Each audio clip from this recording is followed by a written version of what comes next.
மகா சிவராத்திரி இந்த இரவு வரம் தராது, விடுதலை தரும். இந்த இரவு சிவன் உங்களுக்கு வரம் தரமாட்டார்.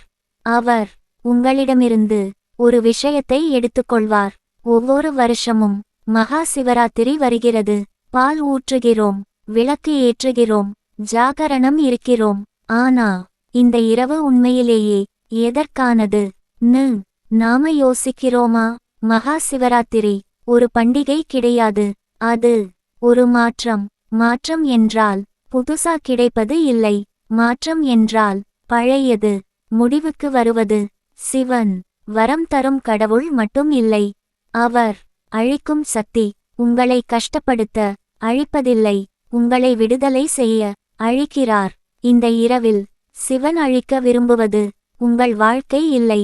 அவர் அழிக்க விரும்புவது பயம், பிடிவாதம், அகந்தை, விட முடியாத பழைய நினைவுகள்.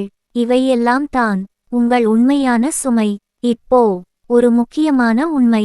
மகா சிவராத்திரி அன்று பல பேர் சிவன் கிட்ட கேட்கிறாங்க, ஆனா விடுவதற்கு தயாரா இல்லை.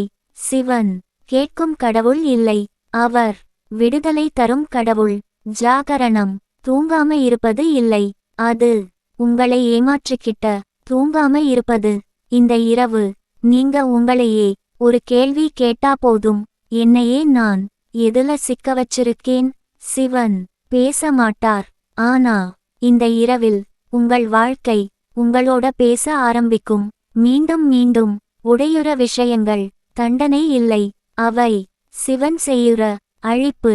இந்த மகா சிவராத்திரி ஒரு விஷயம் மட்டும் செய்யுங்கள். யாரையும் குறை சொல்லாதீர்கள், யாரையும் பழி போடாதீர்கள். உங்கள் நிலைக்கு நீங்களே பொறுப்பு எடுங்கள். இதுதான் சிவனுக்கு மிக பிடித்த வழிபாடு. கர்மத்தை உடைக்க முடியாது, ஆனா கர்மத்திலிருந்து விடுதலை பெறலாம். அந்த விடுதலைக்கு வாசல் திறக்கும் ஒரே இரவு தான் மகா சிவராத்திரி. இந்த இரவில் சிவன் உங்களிடமிருந்து ஏதாவது எடுத்துக்கொண்டால் அதை வெறுக்காதீர்கள். அது இல்லாமல் நீங்கள் முன்னேற முடியாது என்று அவருக்கு தெரியும்.